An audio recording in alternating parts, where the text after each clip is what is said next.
안녕하십니까. 코로나19 통합뉴스룸 5시 뉴스입니다. 윤석열 대통령과 권성동 국민의힘 대표 직무대행이 주고받은 메신저 대화가 공개되며 파문이 일고 있는 가운데 권성동 대행은 거듭 송구하다고 밝혔습니다. 대통령실도 사적 대화가 유출돼 오해를 일으킨 건 유감이라고 했고, 이준석 대표는 SNS를 통해 불편함을 내비쳤습니다. 손서영 기자가 보도합니다. 윤석열 대통령과의 메신저 대화가 공개된 데 대해 국민의힘 권성동 당대표 직무대행이 허리 숙여 사과했습니다. 사적인 문자 내용이 저희 부주의로 인해서 유출 공개되어서 국민 여러분들께 심려를 끼쳐드린 점에 대해서 당원 및 국민 여러분들께 송구하게 생각합니다. 자신의 입장은 어제 SNS를 통해 밝힌 대로라며 사적인 문자가 본의 아니게 유출됐기 때문에 내용은 확인하지 않는 걸 원칙으로 하겠다고 말했습니다. 자신의 프라이버시도 보호받아야 한다는 단서도 달았습니다. 전날 언론에 포착된 메신저 대화에서 윤 대통령은 이준석 대표를 내부 총질이나 하던 당대표라 언급해 파문이 일었습니다. 권 대행은 대통령이 자신을 위로하고 고마운 마음을 전하려 일부에서 회자되는 표현을 사용한 것으로 생각된다고 해명한 바 있습니다. 하지만 당 내부에서도 우려가 나왔습니다. 국민의힘 김기현 의원은 자세한 경위는 알지 못하지만 결과적으로 문자가 공개되는 건 바람직하지 않다고 지적했습니다. 더불어민주당은 충격적이란 반응을 보이며 대통령이 이런 데 관심을 두니 민생이 어려워진다고 비판했습니다. 제가 오래전부터 이준석 대표의 재건은 윤석열 대통령과 윤핵관들의 공동 작품이다, 이렇게 말씀드린 바 있는데 사실로 확인된 문자라고 보여집니다. 윤 대통령은 오늘 오전 비상경제 민생회의에 참석하며 출근길 문답을 갖지 않았습니다. 대통령실 최영범 홍보수석 비서관은 개인 의견임을 전제로 사적 대화가 유출돼 오해를 일으킨 건 유감이라며 과도한 해석과 의미 부여는 적절치 않다고 밝혔습니다. 반면 이준석 대표는 SNS를 통해 겉과 속이 다르다는 취지로 앞에서는 양의 머리를 걸어놓고 뒤에서는 정상배들에게 개고기 받아와서 판다며 불편함을 내비쳤습니다. KBS 뉴스 손서영입니다. 경찰국 신설에 반대하며 이번 주말 전체 경찰회의를 제안했던 일선 경찰이 회의를 자진 처리하겠다고 밝혔습니다. 이 경찰국 신설안이 국무회의를 통과하면서 이제는 국회가 입법적으로 시정해 줄 것을 기대한다고 말했습니다. 황다혜 기자가 보도합니다. 오는 30일 전국 14만 전체 경찰회의를 제안했던 김성종 경감이 회의 자진 철회 입장을 밝혔습니다. 오늘 오전 경찰 내부망에 올린 글에서 김 경감은 경찰국 신설안이 어제 국무회의를 통과해 사회적 해결 방법이 없어졌다고 밝혔습니다. 그러면서 이제는 국회가 경찰국 설치에 대해 입법적으로 시정해 줄 거라 믿는다고 설명했습니다.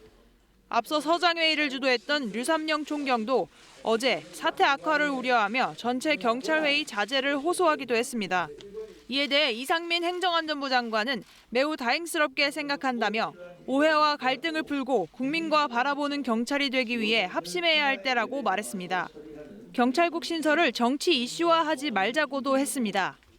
다만 일부 경찰은 회의를 예정대로 열겠다는 입장입니다. 지구대장, 파출소장 회의를 제안했던 유근창 경감은 경찰 인재개발원이 허가하지 않으면 다른 곳에서 회의를 할 수 있도록 준비하고 있다고 설명했습니다. 주말로 예고됐던 전체 경찰회의 개최가 불투명해진 가운데 경찰청은 현장 의견 수렴에 나섰습니다. 오늘 오전 세종을 시작으로 모레까지 각 시도경찰청을 통해 경감 이하 직원들과 간담회를 진행하기로 했습니다. 경찰국 신설을 둘러싸고 이어져 온 일선 경찰의 반발이 소강 국면으로 접어들지 주목됩니다. KBS 뉴스 황다혜입니다. 한덕수 국무총리가 윤석열 대통령에게 경제인 사면을 건의하겠다고 밝혔습니다. 한 총리는 오늘 국회 대정부 질문에서 이재용 삼성전자 부회장과 신동빈 롯데그룹 회장 등 경제인 사면 검토를 건의할 생각이 있나라는 국민의힘 박성중 의원의 질문에 건의하겠다고 말했습니다. 윤 대통령 취임 후 첫 특별 사면인 8.15 광복절 특사를 앞두고 한 총리가 이 같은 입장을 표명함으로써 경제인 사면론에 적지 않은 영향을 줄 것으로 보입니다. 검찰의 이른바 블랙리스트 의혹과 관련해 과학기술정보통신부와 통일부를 압수수색 중입니다. 서울 동부지검은 오늘 오전 9시 반부터 통일부가 있는 정부 서울청사와 세종의 과기부 청사, 그리고 각 부처 산하 북한 이탈주민지원재단과 한국과학기술기획평가원도 압수수색하고 있습니다. 검찰은 과거 과기부와 통일부의 산하 공공기관장 사표 징구와 관련된 고발 사건이라며 현재 서울 동부지검에서 수사 중인 산업통상자원부 관련 사건과 유사한 사건을 함께 처리하기 위한 것이라고 설명했습니다. 코로나19 신규 확진자가 석 달여 만에 10만 명을 넘었습니다. 정부는 자율 방역을 거듭 강조하며 유증상 근로자 휴가, 학원들의 원격 수업 전환 등을 권고했습니다. 김세정 기자입니다. 오늘 0시 기준 코로나19 신규 확진자는 10만 285명. 지난 4월 20일 이후 98일 만에 가장 큰 규모로 확산세가 이어지고 있습니다. 그전 주에 비해 85%가 증가하였습니다.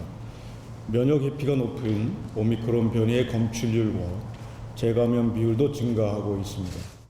특히 해외 유입 사례는 532명으로 국내 코로나19 발생 이래 최다로 집계됐습니다.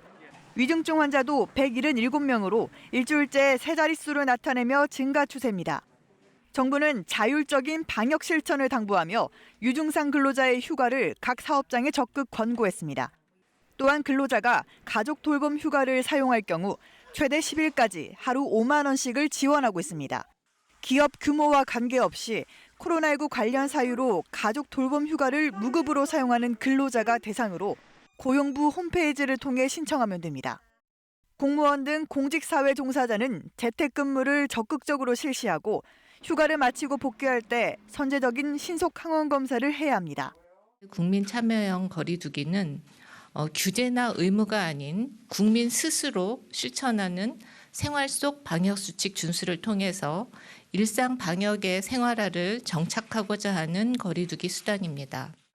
방역당국은 이와 함께 학생들이 밀집한 학원 등에 대해서는 원격 교습으로 전환할 것을 권고했습니다. KBS 뉴스 김세정입니다. 앞으로 1년간 물가가 얼마나 더 오를지 소비자들이 예상하는 기대 인플레이션율이 4.7%로 역대 최고치를 기록했습니다. 체감 경기를 보여주는 소비자 심리지수도 더 떨어져 1년 10개월 만에 가장 낮았습니다. 박혜진 기자입니다. 한국은행이 발표한 소비자 동향 조사를 보면 7월 기대 인플레이션율은 4.7%로 지난달보다 0.8%포인트 올랐습니다. 기대 인플레이션율과 상승폭 모두 공식 통계가 작성된 2008년 7월 이후 최고를 기록했습니다. 한국은행은 현재 소비자 물가 자체가 높고 하반기에도 물가가 크게 낮아지지는 않을 거라는 심리가 기대 인플레이션율을 큰 폭으로 끌어올린 것으로 보인다고 분석했습니다. 지난 1년 동안 체감한 물가 상승률을 뜻하는 물가인식은 한 달 새 1.1%포인트가 올라 5.1%를 기록했습니다. 절대 수치와 상승폭 모두 역대 최고 수준입니다. 소비자 심리지수는 한 달 전보다 10.4포인트 하락해 86을 기록했습니다. 100 아래라는 건 그만큼 소비 심리가 비관적이라는 건데 이번 수치는 1년 10개월 만에 가장 낮았습니다. 소비자 심리지수를 구성하는 6개 지수도 모두 하락했습니다. 특히 현재 경기에 대한 판단과 앞으로 경기에 대한 전망이 가장 큰 폭의 하락세를 보였습니다. 주요국의 금리 인상 가속화와 기준금리 인상 기조 등이 반영되면서 금리 수준 전망은 역대 최고치를 기록했습니다. 반면 주택가격 전망은 아파트 매매 가격 하락세와 시장금리 상승 등의 영향으로 지난달보다 16포인트 하락하며 82를 기록했습니다. KBS 뉴스 박혜진입니다. 국제통화기금 IMF가 세계 경제 성장률 전망치를 다시 한번 하향 조정했습니다. 우리나라는 0.2%포인트 낮춘 2.3%로 전망했는데 다른 나라들보단 조정폭이 적었습니다. 서영민 기자입니다. 국제통화기금 IMF가 올해 세계 경제가 3.2%밖에 성장하지 못할 것이라고 전망했습니다. 석 달 전인 4월 전망보다 0.4%포인트 내린 겁니다. 우리나라는 2.3%, 하향폭은 0.2%포인트로 세계 전망보다는 덜 내렸습니다. 이번 하향 조정은 러시아의 우크라이나 침공과 인플레이션 등의 영향이 생각보다 더 크다는 의미입니다. IMF는 우선 미국은 강력한 통화 긴축, 그리고 물가 상승으로 인한 소비자 구매력 하락으로 성장률을 낮췄다고 했습니다. 중국은 제로 코로나 정책과 부동산 위기 심화 때문에 기존의 4.4에서 3.3%로 역시 1%포인트 넘게 내렸습니다. 그러면서 중국의 성장률 3.3%는 코로나 위기 당시를 제외하면 지난 40년 가운데 가장 느리다고 평가했습니다. IMF는 이보다 더 나쁜 시나리오도 있다고 했습니다. 유럽에 대한 러시아산 가스 공급이 중단되는 등 상황이 더 악화될 경우 올해 성장률은 2.6%로 0.6%포인트 추가 하향될 수 있고 내년은 2%로 1%포인트 가까이 내려갑니다. 내년 미국이나 유로존은 거의 0%대 성장을 한다는 뜻입니다.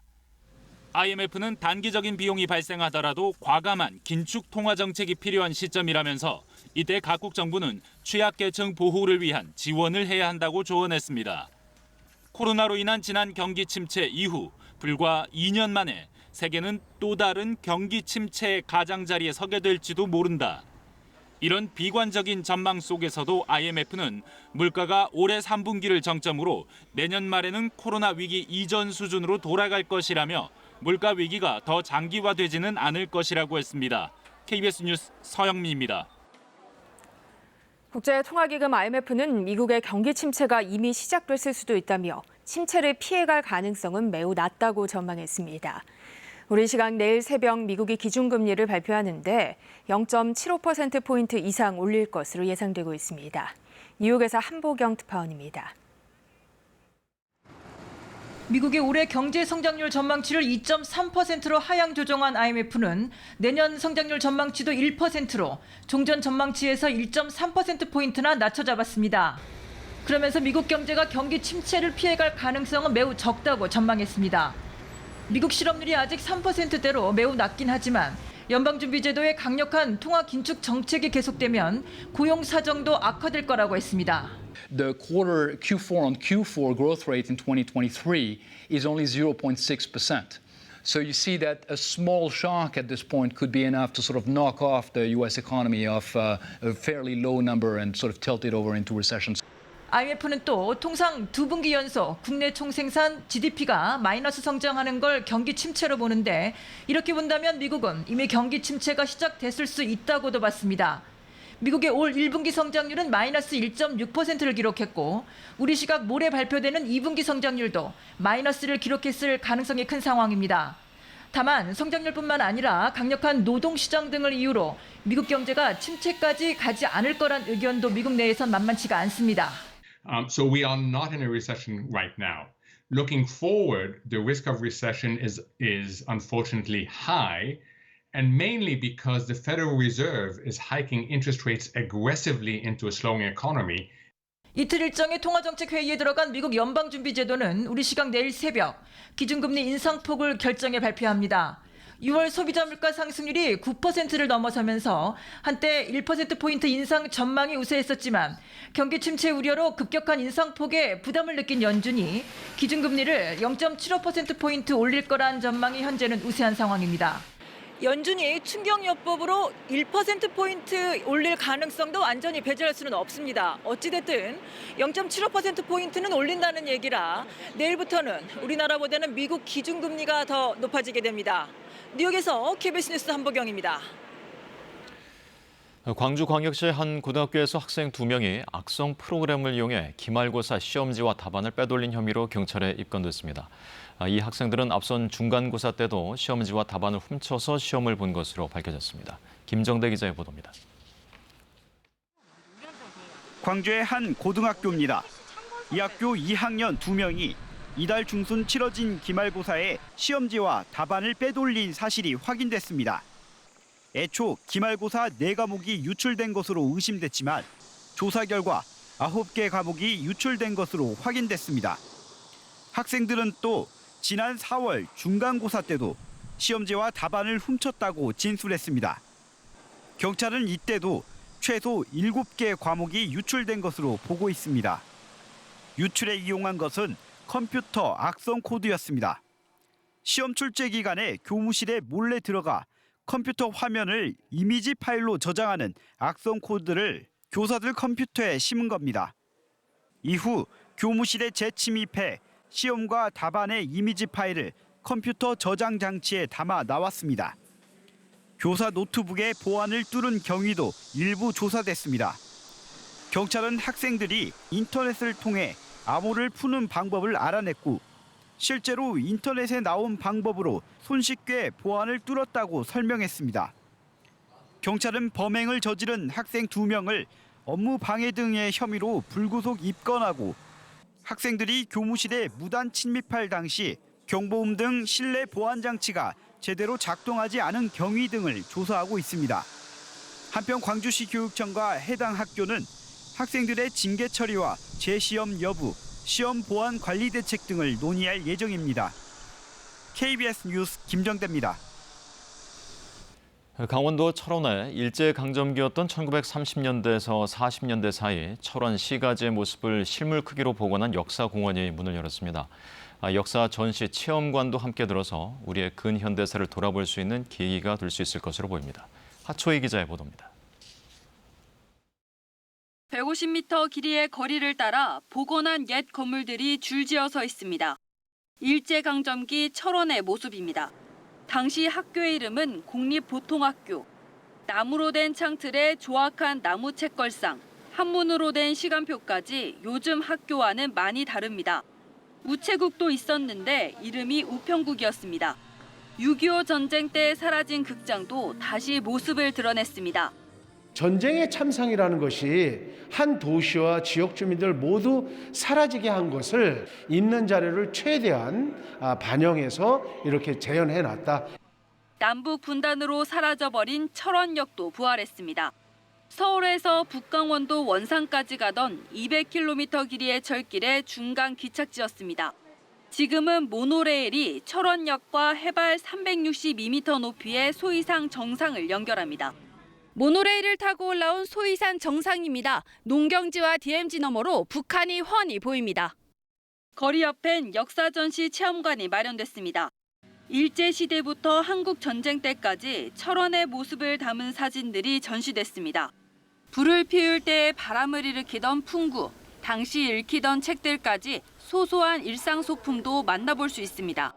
철원만이 갖고 있는 특색 있는 역사 문화를 충분히 활용해서 저희가 현재 과거의 안보 관광 위주의 관광이었다면은 앞으로는 다변화시켜서 역사 문화 관광이 또 한 축이 될 수 있도록 철원구는 옛 북한 노동당사 등 유적지와 이 공원을 연계시켜 우리의 근현대사를 한자리에서 볼 수 있는 역사 교육의 장을 만들어갈 계획입니다. KBS 뉴스 하추입니다. 본격적인 폭염 이후 벌에 쏘이는 사고가 크게 늘면서 오늘 오후 2시를 기해 전국에 벌 쏘임 경보가 발령됐습니다.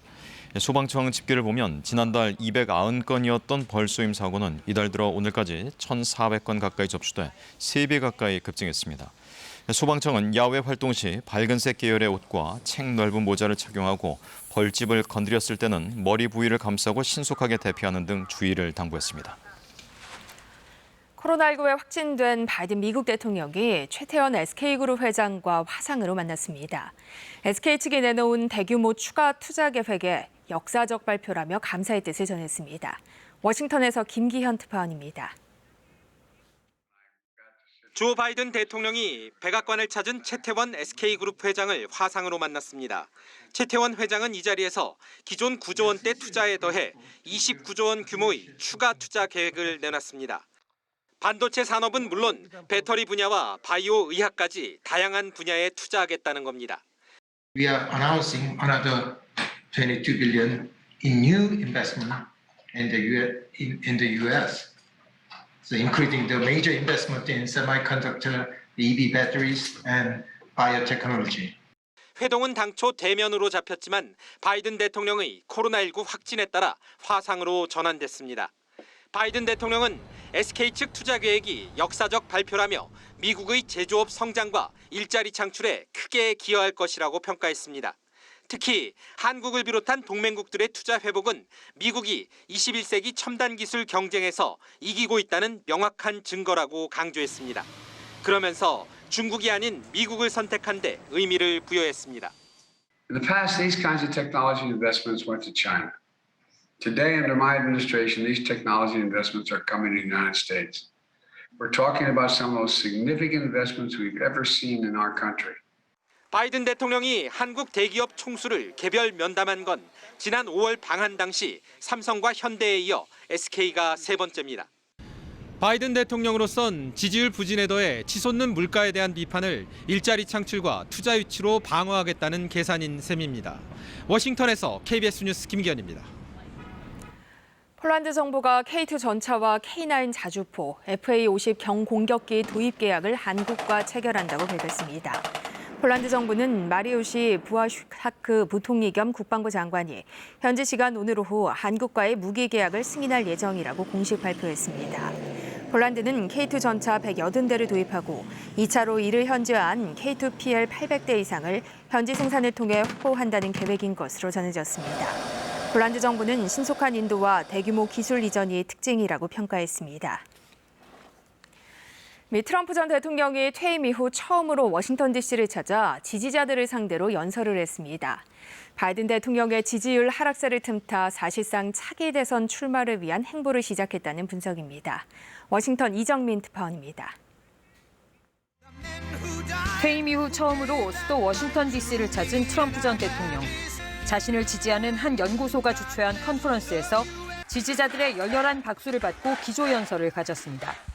I'm here before you to begin to talk about what we must do to achieve that future when we win a triumphant victory in 2022 and when a Republican president takes back the White House in 2024.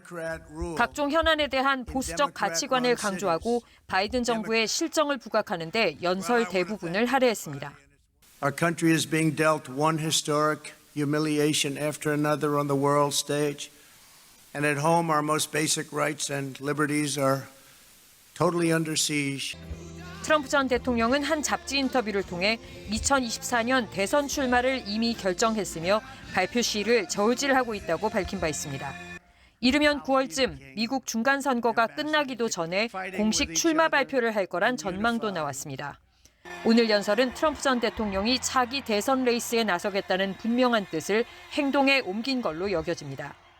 트럼프 전 대통령에 대한 최근 공화당 내 지지가 예전만 못하긴 하지만 경제 상황 등을 이유로 지속적 지지율 하락을 겪고 있는 바이든 현 대통령 지지율보다는 높다는 일부 여론조사 결과도 나왔습니다.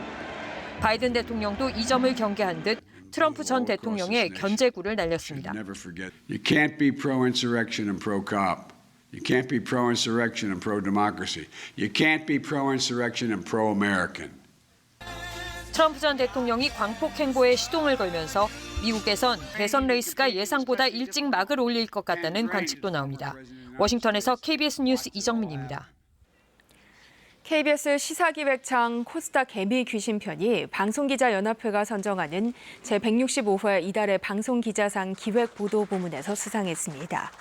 이 방송은 자본시장을 교란하는 무자본 M&A 세력의 실태와 그 폐해를 심층 고발하고 언론사 최초로 코스닥 상장사를 전수조사해 무자본 M&A 세력이 만연해 있음을 널리 알렸습니다. 이어서 오늘의 주식시황을 KB증권에서 전해드립니다.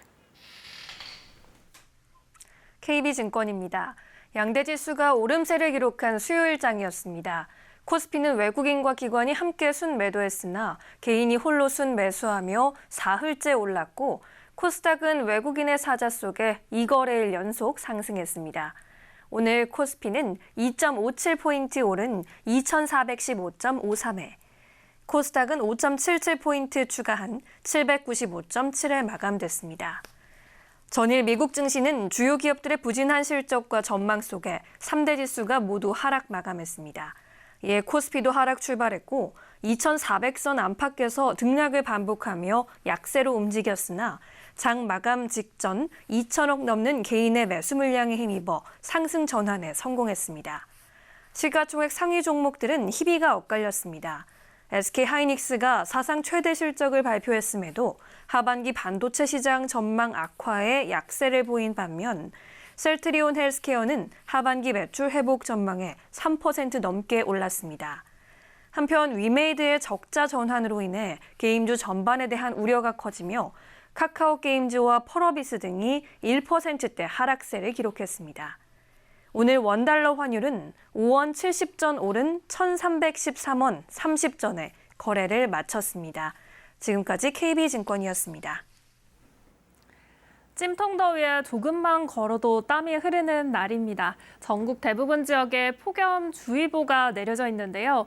물을 자주 드셔주시고 또 온열 질환에 더욱 취약한 노약자나 영유아는 주변에서 더 세심하게 살펴주셔야겠습니다. 내일도 소나기가 내리겠지만 지속 시간이 길지 않아서 습도만 높여줄 뿐 더위를 식혀주진 못할 텐데요. 강원 영서와 충남, 남부 일부 지역과 제주에서 천둥, 번개를 동반해서 오후부터 밤 사이 내리겠습니다. 내일 하늘에는 대체로 구름이 많겠습니다. 아침에는 서울이 25도, 대구 24도가 되겠고 수도권 지역은 오늘 밤에도 열대야가 나타나겠습니다. 한낮에도 서울이 33도, 광주 33도로 내일도 찌는 듯한 더위가 이어집니다. 바다의 물결은 비교적 잔잔하게 일겠지만 서해상에서는 돌풍이 불겠습니다. 당분간 소나기가 자주 내리겠습니다. 날씨였습니다. 코로나19 통합뉴스룸은 7시 뉴스에서 이어집니다. 시청해주신 여러분 고맙습니다.